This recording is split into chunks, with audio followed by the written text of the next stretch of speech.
چند ہفتے گزرے کراچی یونیورسٹی میں ایک بلوچ خاتون نے خود کو دھماکے سے اڑا لیا اور چند چینی اساتذہ کو شہید کر دیا۔ یہ بات مجھے اچانک اب کیوں یاد آئی اور میں نے اس پہ پہلے بات کیوں نہیں کی، اس کی وجہ یہ ہے کہ اس وقت ہمارے جذبات بہت ہائی تھے۔ چند لوگ اسے ریاست کی ذمہ داری کہہ رہے تھے، چند لوگ بلوچ فریڈم فائٹرز کو اس کا الزام دے رہے تھے، چند لوگ غیر ملکی ہاتھ پہ بات کر رہے تھے، لیکن میرے خیال میں، میری رائے میں، معاملہ بہت سنگین ہے اور اسے سمجھنے کے لیے ہمارے جذبات ٹھنڈے ہوں، میں اس کا انتظار کر رہا تھا۔ تو اب تو موقع یہ ہے کہ نہ وہ کسی کو یاد ہے، نہ اس پہ کوئی بات کر رہا ہے، تو ضروری ہے کہ اب ہم اس پہ بات کر کے ذرا چیزوں کو سمجھ سکیں۔ سب سے پہلے پاکستانی ہونے کی حیثیت سے ہمیں آنکھیں کھولنی ہوں گی اور انصاف کے دامن کو اپنے ہاتھ سے نہیں چھوڑنا ہوگا کہ جب جو آگے باتیں میں رکھنے والا ہوں اور آپ تمام اسے فیکٹ چیک کر سکتے ہیں، یہی باتیں جب کشمیر کے حوالے سے ہمارے سامنے آتی ہیں تب تو ہم بہت بولتے ہیں، لیکن جب بلوچستان کے حوالے سے اس کا کچھ حصہ ہمارے سامنے آتا ہے تو اس وقت ہماری ملک کی محبت آڑے آتی ہے اور ہم ڈینائی کرتے ہیں کہ ایسا تو ہو ہی نہیں رہا۔ دیکھیے، سب سے پہلے ہمیں تاریخ میں جانا پڑے گا کیونکہ یہ معاملہ کہیں سے تو شروع ہوا۔ بلوچستان، کلات، ہمیشہ آزاد حیثیت میں موجود رہا۔ ان کی تاریخ بہت پرانی ہے، بالکل اس طرح کہ جس طرح سندھ کی ہے۔ سندھ کی بات میں نے یہاں اس لیے کی کیونکہ اس پورے موضوع کو سمجھنے کے لیے آگے میں نے کچھ سندھ کے مثال بھی آپ کے سامنے پیش کرنی ہے۔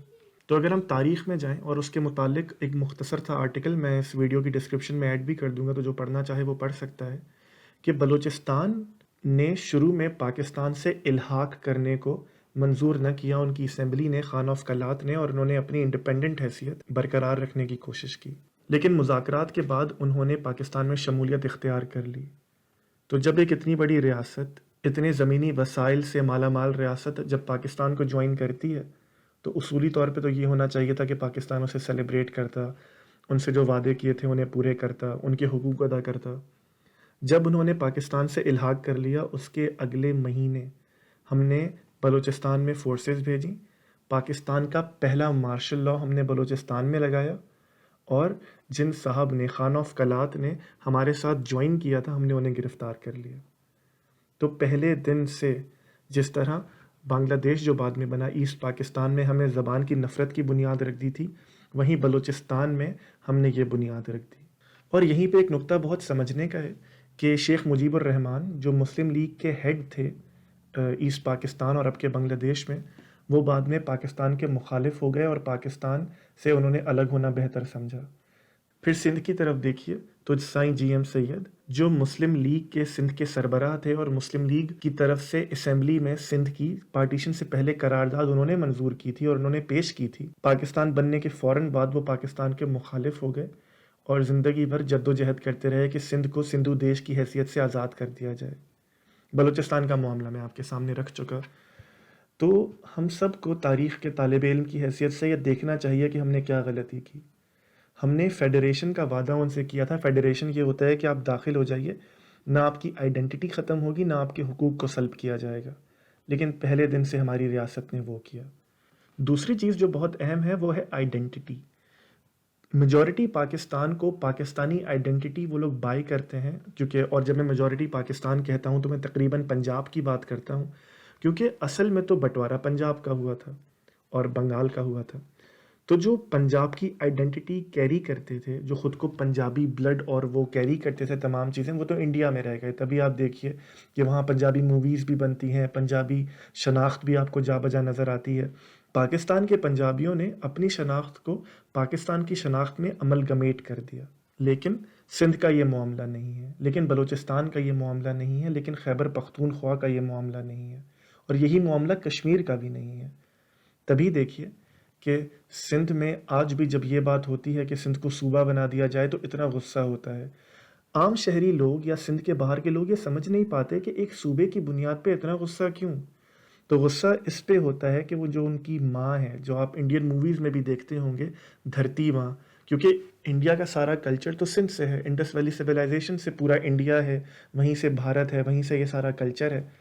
تو وہ دھرتی ماں کو یہ حیثیت دیتے ہیں کہ نہ اس پہ ڈویژن ہوگا اور اس سے حد درجہ محبت کی جائے گی، اور کوئی بھی چیز اس کے سامنے اس قابل نہیں ہے کہ جس کی زیادہ عزت یا جس سے زیادہ محبت کی جائے۔ یہی ایگزیکٹلی معاملہ بلوچستان کے ساتھ ہے۔ وہ اپنی آئیڈینٹی وہ اپنی شناخت کو بہت مقدم رکھتے ہیں، پاکستان سے بھی زیادہ مقدم رکھتے ہیں۔ تو جب ہم شہری لوگ یہ بات نہیں سمجھ پاتے تو ہم ان سے اس طرح ڈیل نہیں کر پاتے، اور ریاست نے بھی نہیں کیا۔ جہاں ریاست نے فوجی آپریشن ان کے اوپر کیے، وہیں یہ کوشش کی کہ ان کی بلوچ آئیڈینٹی بھی ختم ہو جائے۔ اور میں 2-3 بار بلوچ کہا میں نے، تو اس سے مجھے یہ چیز یاد آتی ہے، عمومی طور پہ ہم بلوچ لوگوں کو بلوچی بلوچی بولتے رہتے ہیں۔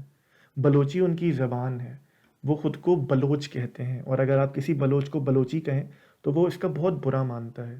تو یہ دیکھیے ہماری کم علمی کا ان کے متعلق یہ عالم ہے کہ ہمیں ان کو کس نومن کلیچر سے بلانا ہے، ہم اس سے بھی واقف نہیں ہے۔ کیونکہ یہ بات ہو رہی ہے، تو آپ یہ دیکھیے کہ ابھی حال ہی میں پاکستان میں حکومت ٹوٹی تو سب نے واویلا کیا، پھر پنجاب کی حکومت ٹوٹی، سپریم کورٹ کا ڈیسیجن آیا، آج تک اس پہ جلسے ہو رہے ہیں۔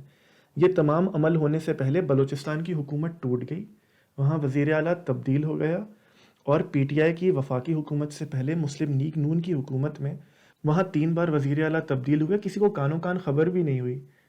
10-12 ہیڈ لائنز کے بعد کوئی وہ چلتی تھی، اور 1-2 دن کے بعد وہ ہیڈ لائن بھی ہٹ گئی، نہ آپ کو پتہ چلا نہ مجھے پتہ چلا۔ تو آپ یہ دیکھیے، اب آپ ایک بلوچ کی حیثیت سے دیکھیے، جس نے آپ کے ساتھ الحاق کیا، اس کے ساتھ آپ نے آہانی ہاتھوں سے نپٹنے کی کوشش کی، اسے جیل میں ڈال دیا، مارشل لاء لگا دیا۔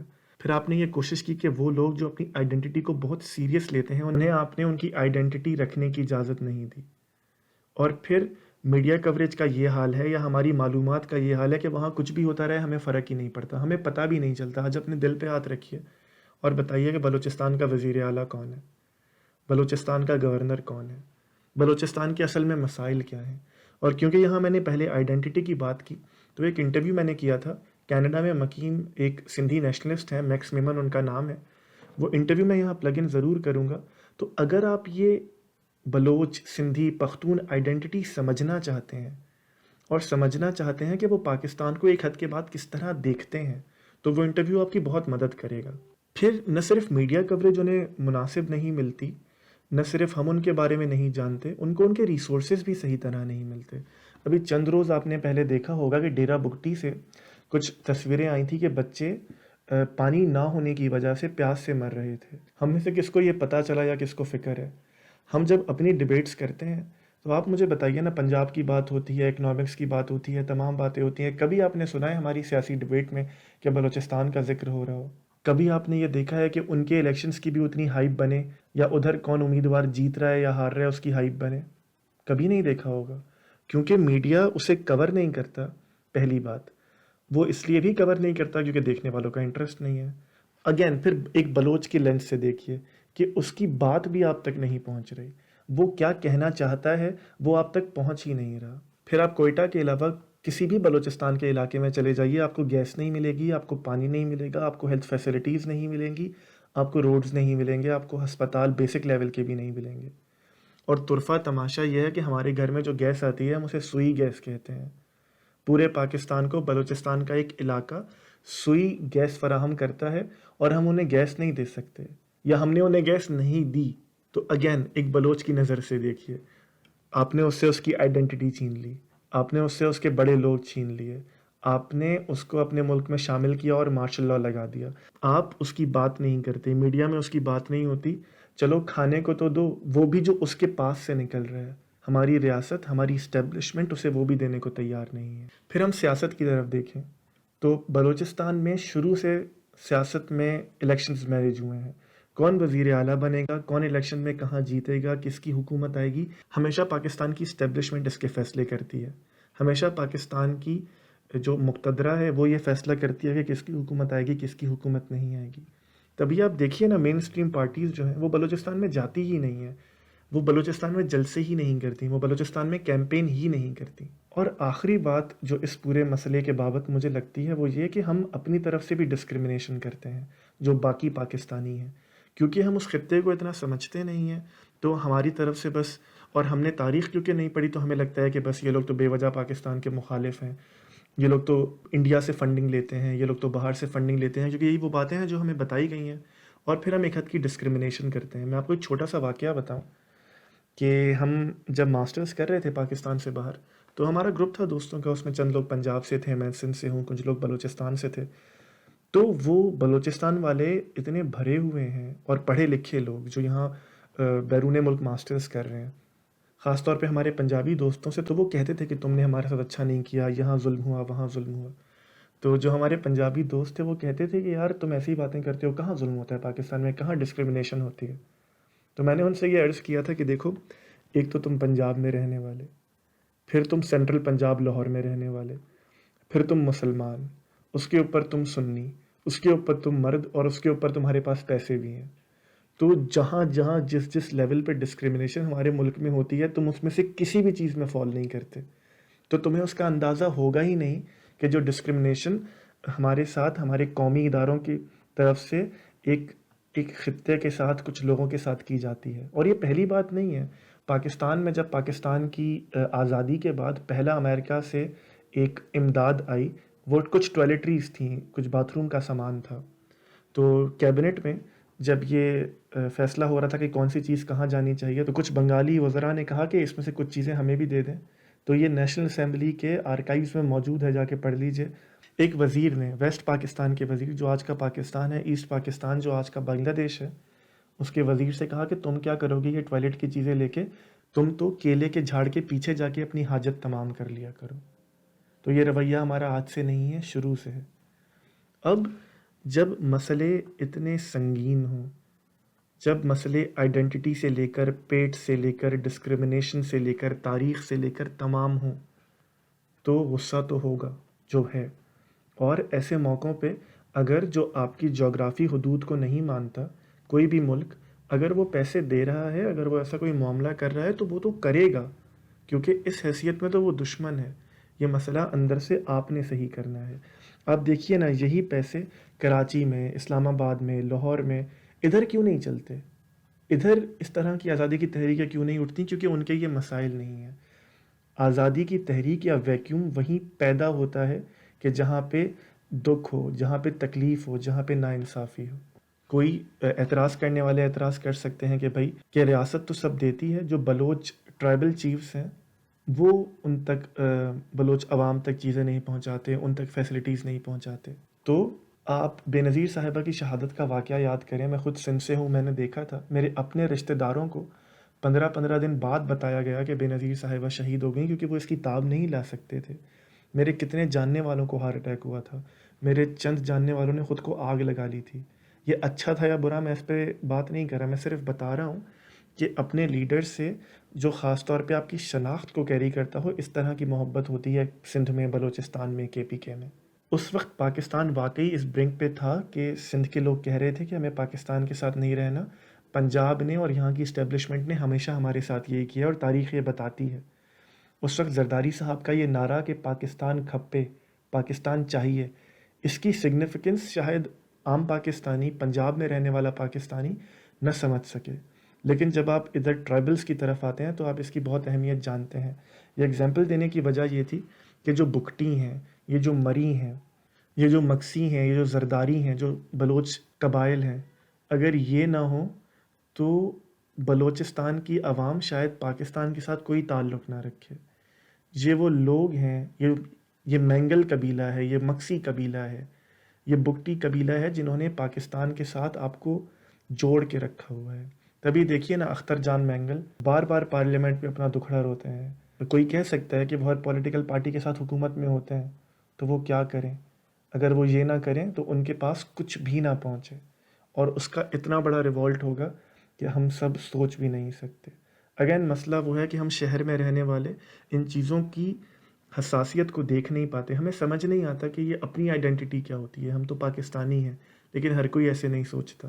تاریخ میں اگر آپ کو ہر چیز ملی ہے تو بہت سارے چھوٹے صوبوں کو، خطوں کو یہ نہیں ملی. تبھی 18ویں ترمیم کی اتنی بات ہوتی ہے، اور تبھی جب کہیں سے بات ہوتی ہے کہ اسے ہٹا دیا جائے، اسے بند کر دیا جائے، اسے ختم کر دیا جائے، تو ایک واویلا اٹھتا ہے. تو ان چیزوں کو پورے کانٹیکسٹ میں ہمیں دیکھنا پڑے گا، تبھی ہم اس کا کوئی حل کر سکتے ہیں. اب اس کا حل کیا ہے؟ ایک، کہ ہم واقعی خود کو تاریخی طور پہ ایجوکیٹ کریں، تاکہ جب ہم کسی بلوچ سے بات کریں تو اس کے گریونسز کو سن کر ہمارے ماتھوں پہ بل نہ آئے. دوسرا یہ کہ جب تک ہم ادھر سیاسی عمل کو پنپنے نہیں دیں گے، جب تک ہماری اسٹیبلشمنٹ، ہماری مقتدرہ وہاں کی حکومت کو ڈیسائیڈ کرے گی اور توڑے گی اور جوڑے گی، تب تک وہاں کوئی حل نہیں ہوگا. کیونکہ 18ویں ترمیم کے بعد ان کے پاس وسائل بھی ہیں اور حقوق بھی ہیں، ان کو صرف اس پہ عمل کرنا ہے۔ وہاں کے لوگ یا وہاں کے سیاستدان اس پہ اس لیے بھی عمل نہیں کرتے، ایک تو انہیں فنڈز جاری نہیں ہوتے، دوسرا یہ کہ وہ یہ جانتے ہیں کہ ووٹ کہاں سے ملتا ہے یا وہ حکومت میں کیسے آتے ہیں، تو وہ اتنی مشقت کیوں کریں کہ جب انہیں پتہ ہے کہ ووٹ کہاں سے ملتا ہے۔ اور یہیں پہ میں ایک واقعہ سنا کے آپ کو بس اسے کلوز کروں کہ میں سندھ کے ایک بہت بڑے منسٹر کے ساتھ بیٹھا ہوا تھا، بڑے سے مراد ان کے رتبے کے حساب سے بات کر رہا ہوں، میں ان کا نام نہیں لینا چاہوں گا، لیکن وزیر اعلیٰ سندھ کے بعد آپ کے ذہن میں کسی کے بھی ذہن میں ایک ہی نام آئے گا، اور میں انہی کے ساتھ بیٹھا ہوا تھا۔ تو میں نے ان سے سوال کیا کہ آپ سندھ میں کوئی کام نہیں کرتے، کوئی ٹرانسپورٹیشن نہیں ہے، کوئی ہیلتھ فیسلٹی نہیں ہے، کتا کاٹ جائے تو اس کی ویکسین نہیں ہے، چلیں کراچی کو تو چھوڑیے، وہاں سے آپ کو ووٹ نہیں ملتا، سکھر، نواب شاہ، لاڑکانہ، دادو، جتنے بھی مٹھی، عمر کوٹ، جتنے یہ اندرون سندھ کے شہر ہیں جنہیں آپ کا گڑھ سمجھا جاتا ہے، وہاں تو کام کیجیے۔ تو کیونکہ ہم صحافی سیاستدان ایک دوسرے کو جانتے ہیں تو آف دا ریکارڈ اتنا زیادہ جھوٹ نہیں بول سکتے، تو انہوں نے مجھے کھل کر کہا کہ بھائی تمہارے ووٹ سے فرق پڑے یا تمہارے ووٹ سے حکومت آئے تو ہم تمہارے لیے کام بھی کریں، جہاں سے آتا ہے وہاں سے ہم معاملہ اپنا بنا کے رکھتے ہیں۔ تو جب تک ہم سیاسی عمل کو وہاں پہ پنپنے نہیں دیں گے وہاں کوئی مسئلہ حل نہیں ہوگا، جب تک ہم ایک وہاں کی لوکل قیادت کو پنپنے نہیں دیں گے تب تک کوئی مسئلہ حل نہیں ہوگا، کیونکہ آل پولیٹکس از لوکل۔ آپ کو اور مجھے تو وہاں کے مسئلے بھی نہیں پتہ، وہاں کے مسئلے ایک لوکل کو پتہ ہوں گے جو وہاں پہ کیمپین کرے۔ اگر بڑی سیاسی جماعتوں کو پتہ ہے تو انہیں وہاں جانا پڑے گا، ان کو بتانا پڑے گا کہ ہم آپ کے ساتھ ہیں، ہم آپ کے مسائل سمجھتے ہیں۔ اب اس میں آپ اور میں کیا کردار ادا کر سکتے ہیں؟ جب آپ کے پاس، جب آپ ایم این اے کے لیے ووٹ دینے جائیں، جب آپ نیشنل اسمبلی کے لیے ووٹ دینے جائیں، یا جب کوئی نیشنل لیول کا لیڈر آپ کے ساتھ آئے، آپ کے حلقے میں آئے، آپ سے بات کرنے آئے، تو بلوچستان کا سوال ضرور کیجیے، اس سے پوچھیے ضرور کہ تمہاری بلوچستان کے بارے میں پالیسی کیا ہے، یا تم نے وہاں الیکشن کیمپین کیوں نہیں کی، یا تمہارا وہاں پہ امیدوار کون ہے، کیونکہ جب تک آپ کی طرف سے باقی ماندہ پاکستان میں کوئی پریشر نہیں ہوگا، یہ سیاستدان، یہ اسٹیبلشمنٹ، یہ مقتدرہ اس اسٹیٹس کو چینج نہیں کرے گی، کیونکہ یہ انہیں سوٹ کرتا ہے۔ تو کیونکہ مسئلہ بہت بڑا ہے، دہائیوں پر محیط ہے، بہت ساری لیئرز ہیں اس کی، تو یہ بہت محنت کے ساتھ اور بہت حکمت کے ساتھ لیئرز میں کام کرنے کے بعد ہی کچھ ٹھیک ہو سکے گا۔ اور آخر میں بس میں یہ سوال آپ کے پاس چھوڑے جا رہا ہوں کہ آپ ان تمام باتوں کو اگر سمجھتے ہیں کہ میں نے صرف بکواس کی ہے، کوئی کام کی بات نہیں کی، تو جن صاحبہ نے یہ حملہ کیا ان کے بچے تھے، ان کے پاس ماسٹرز کی ڈگریز تھیں، وہ پڑھاتی تھیں، وہ ایک بہت باعث زندگی گزار رہی تھیں۔ ذرا اپنے دل سے پوچھئے، ایک بار پوچھئے کہ ایسے شخص کو یا اتنے سارے اشخاص کو جو پاکستان سے محبت نہیں کرتے یا اپنی طرف سے دھماکے کرتے ہیں اور اس ریاست کو احساس دلاتے ہیں کہ وہ موجود ہیں، کیا ان تمام لوگوں کو پیسے خرید سکتے ہیں جو عمومی طور پہ ہم سمجھتے ہیں یا کہا جاتا ہے کہ باہر سے فنڈنگ ہے؟ کیا ان تمام لوگوں کو جھوٹ اور پروپیگنڈا خرید سکتا ہے جو عمومی طور پہ کہا جاتا ہے کہ وہاں پاکستان کے جھنڈے جلائے جا رہے ہیں اور وہاں تک پاکستان کی بات نہیں پہنچ رہی یا وہ پاکستان کے ساتھ وفادار نہیں ہے؟ تو اپنے دل سے پوچھئے، کیا اتنی بڑی خلق خدا کو، اتنے پڑھے لکھے نوجوانوں کو پیسہ اور جذبات اور پروپیگنڈا خرید سکتا ہے؟ جس دن جواب آپ کو مل جائے گا اس دن ہم پہلا قدم طے کر لیں گے کہ ہم بلوچستان کے مسئلے کو حل کرنے کی کوشش کر سکیں۔ یہ ویڈیو دیکھنے کا شکریہ۔ اگر آپ پاکستان کے جانے مانے ایتھسسٹ حارث سلطان اور غالب کمال کے ساتھ ہمارے انٹرویوز کو دیکھنا چاہتے ہیں تو یہاں کلک کیجیے۔ اگر آپ چاہتے ہیں کہ دیکھ سکیں کہ اسلام موت کے بارے میں کیا سمجھتا اور کہتا ہے تو یہاں پہ کلک کیجیے، اور ہمارے چینل کو یہاں پر ضرور سبسکرائب کیجیے۔